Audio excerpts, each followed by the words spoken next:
This 1866 portrait of two women looks tender until you notice the chain on the floor. For years, the image sat in an archival folder labeled simply Louisiana Domestic Life, Postbellum. Two black women seated in a parlor, hands gently linked, gazing at the camera with calm, dignified expressions. It looked like friendship. It looked like affection. It looked like the kind of intimate portrait that families commission when they want to remember something precious. But there was something on the floor, half hidden beneath the hem of one woman's dress, that would eventually rewrite everything. Miriam Okonkwo first encountered the photograph in the fall of 2019.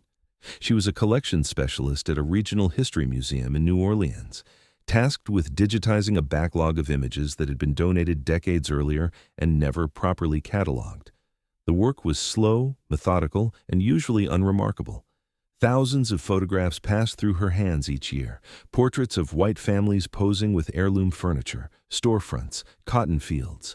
Occasionally, an image of black subjects, often unnamed, often described only by their relationship to white property owners. Miriam had learned to read these photographs carefully, to look past the surface compositions and find the stories that weren't meant to be told. This photograph was a 6 by 8 inch albumen print, mounted on thick cardboard and protected by a simple wooden frame. The two women sat side by side in what appeared to be a modest parlor. The wallpaper behind them showed a faded floral pattern. A small table stood to their left, holding a vase with dried flowers. Both women wore dark dresses with high collars, their hair neatly arranged. The woman on the left was older, perhaps in her 40s, with a stillness in her posture that suggested either exhaustion or hard-won composure. The woman on the right was younger, maybe early 20s, and she leaned slightly toward her companion, their hands intertwined in the center of the frame. At first glance, it was a beautiful image, the kind of photograph that might be displayed in an exhibition about emancipation and freedom, about black families building new lives after slavery. Miriam almost filed it away with that interpretation, but something in the younger woman's expression stopped her. It wasn't quite a smile. It wasn't sorrow either. It was something more complicated. Defiance, maybe, or resolution, like she was staring at the camera and daring it to capture something the photographer hadn't intended. Miriam adjusted the magnifying lamp and leaned closer. She scanned the photograph methodically, the way she had been trained, starting from the top corners and working her way across, the wallpaper, the furniture, the folds of the women's dresses. And then, at the bottom right edge of the frame, beneath the younger woman's right shoe, she saw it, a small curve of dark metal. She shifted the light, the detail sharpened. It was a chain link. Broken.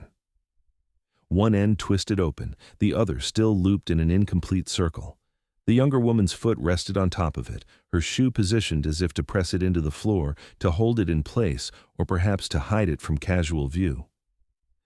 Miriam sat back in her chair.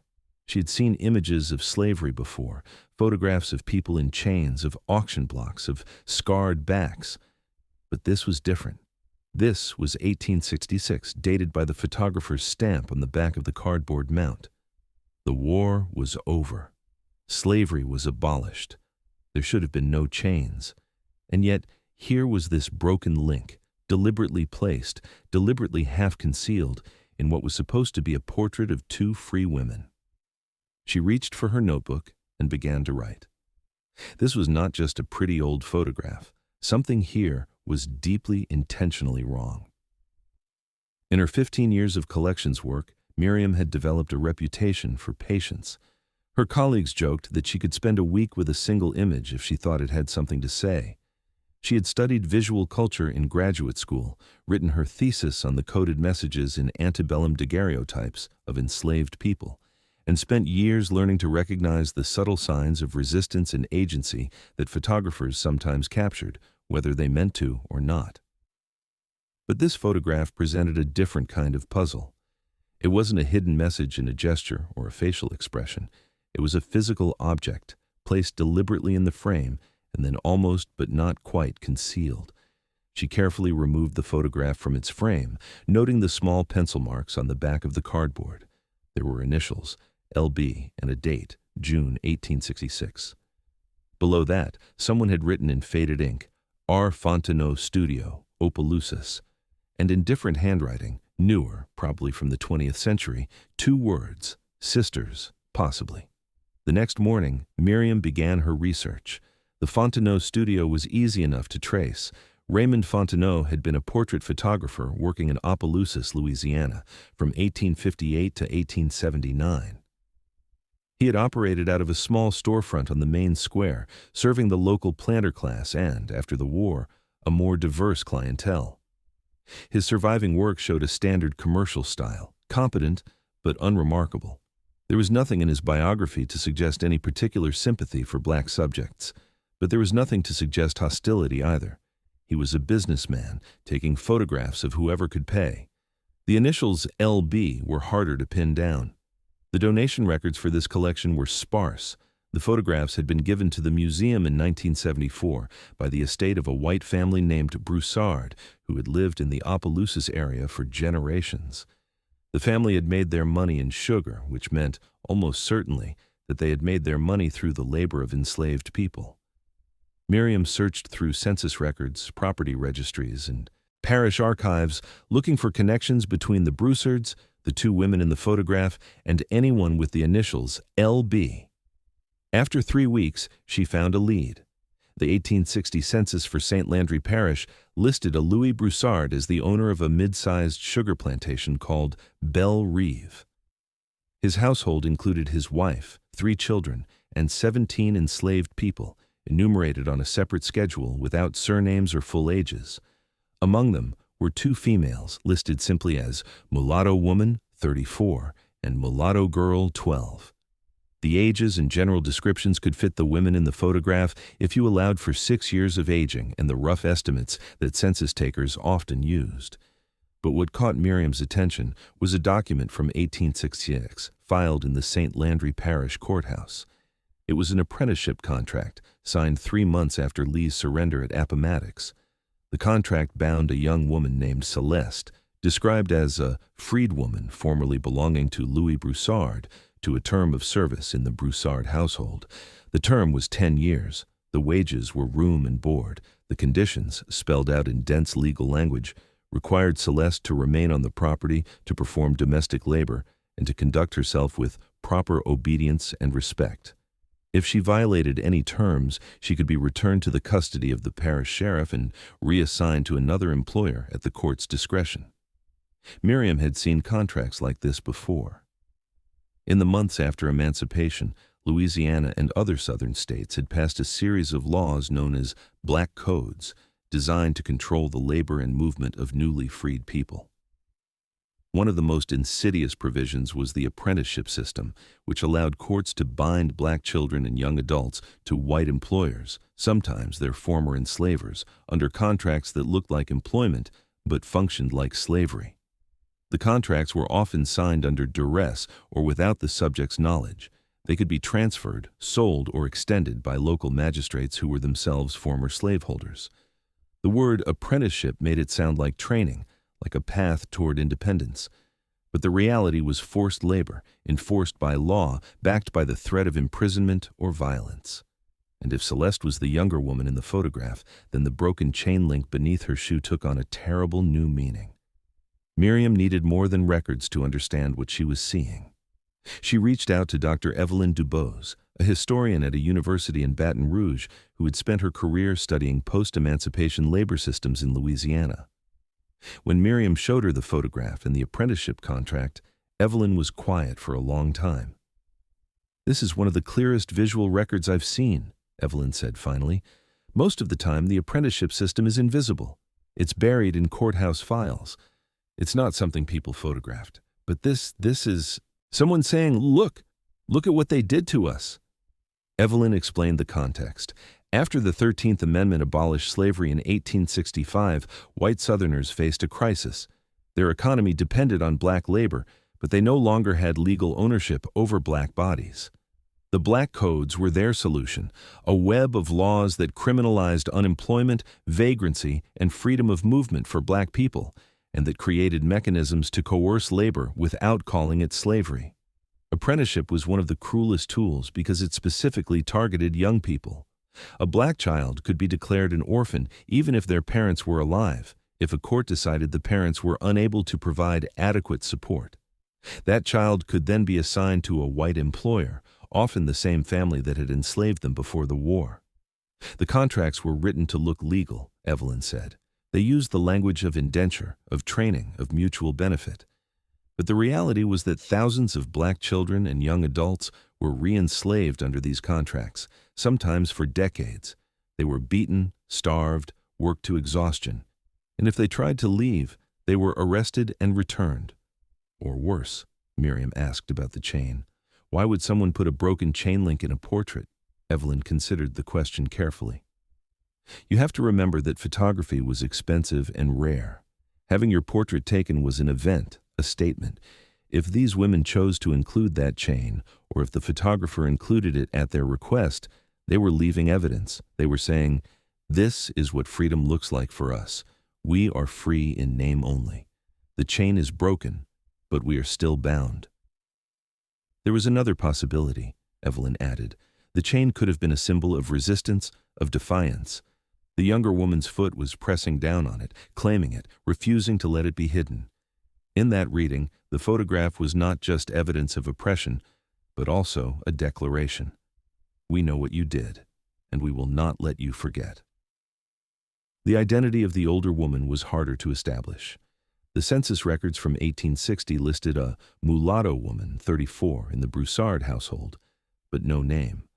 The 1870 census, taken 4 years after the photograph, showed a household of free black people living near the Broussard property. Among them was a woman named Marie, aged approximately 44, listed as a domestic servant. Her relationship to Celeste was not recorded, but the ages and descriptions suggested they could be the same two people. Miriam found a clue in an unexpected place. The archives of a Black Baptist church in Opelousas contained membership rolls from the 1870s, listing families and their connections. In the 1872 roll, there was an entry for Marie Landry and Celeste Landry, described as mother and daughter. They had joined the church together, taking a new surname that belonged to neither the Broussard family nor any other white family in the area. Landry was a common Creole name in Louisiana, shared by black and white families alike. By choosing it, Marie and Celeste had claimed an identity that was theirs alone. The church records also contained a brief note from the pastor, dated 1873. It mentioned that Celeste had finally been released from her apprenticeship contract after 7 years, 2 years before the contract was supposed to end. The release had been negotiated by members of the church community who had pooled money to pay off the debt that the Broussard family claimed Celeste owed for her room and board. The note did not describe what Celeste had endured during those 7 years. It said only that she was restored to her mother and to the community of the faithful. Miriam traveled to Opelousas to see the places where this story had unfolded. The Broussard plantation house had been demolished in the 1920s, replaced by a gas station and a strip mall. But the land was still there, flat and green, stretching toward the horizon. She drove past sugarcane fields that looked much as they must have looked in 1866, the tall stalks swaying in the summer heat. She found the site of the old Baptist church, now a parking lot for a grocery store. A historical marker stood at the edge of the lot commemorating the church's role in the black community after emancipation. It did not mention apprenticeships. It did not mention the contracts that had re-enslaved people like Celeste. At the St. Landry Parish Courthouse, Miriam requested access to the archived apprenticeship contracts from the 1860s and 1870s. The clerk was helpful, but puzzled. "People don't usually ask about those," she said. "They're in the basement with the old deed books." The basement was damp and dim.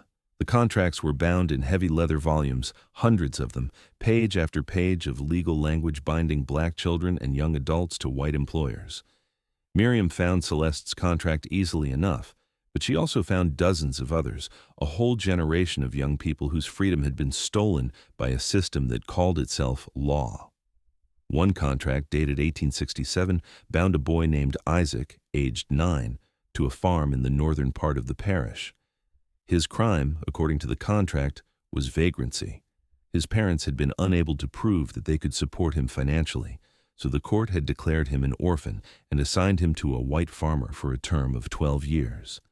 Another contract from 1866 bound three sisters aged 14, 12, and 8 to a household in Opelousas.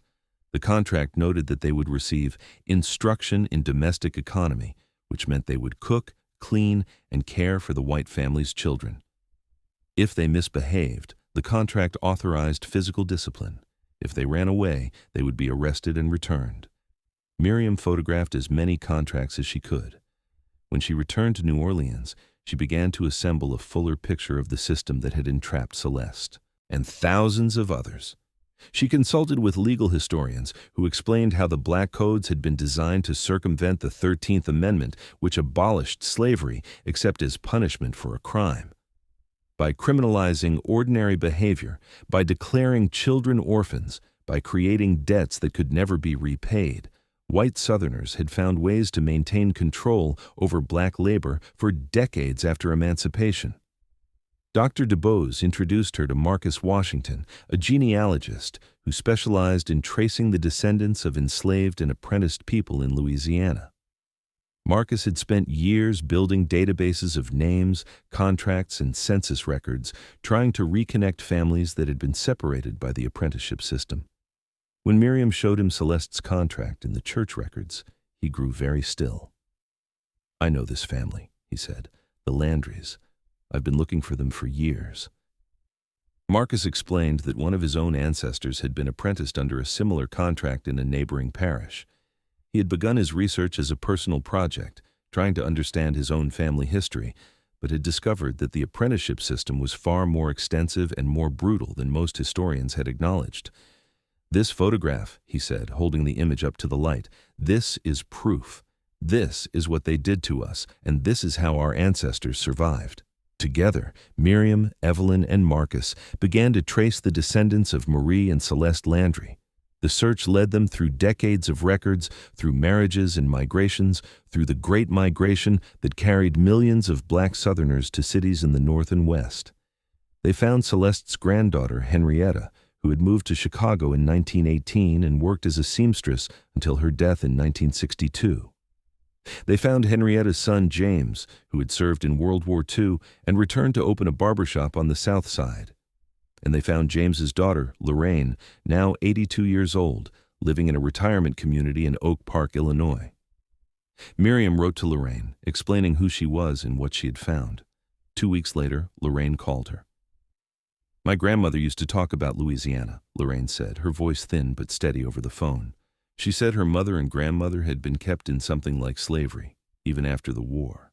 She said they had to buy their way out. I always thought it was a family story, something that got exaggerated over time.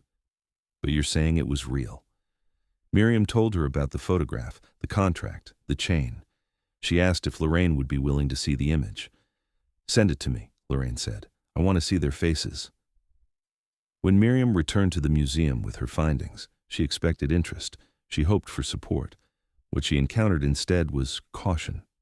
The director of the museum, a white woman named Patricia Ellis, listened to Miriam's presentation with her arms crossed and her brow furrowed. "This is compelling research," Patricia said when Miriam had finished, "but I'm not sure how we handle it. The Broussard family has descendants in this area. Some of them are donors. If we display this photograph with your interpretation, we're essentially accusing their ancestors of re-enslaving people." "That's not an interpretation," Miriam said. "It's documented. I have the contract. I have the court records." Patricia shifted in her chair. "I understand. But we have to think about how this fits into our mission. We're a regional history museum. We tell stories about Louisiana, and sometimes those stories are complicated." Miriam felt something tighten in her chest. "The complication is the point.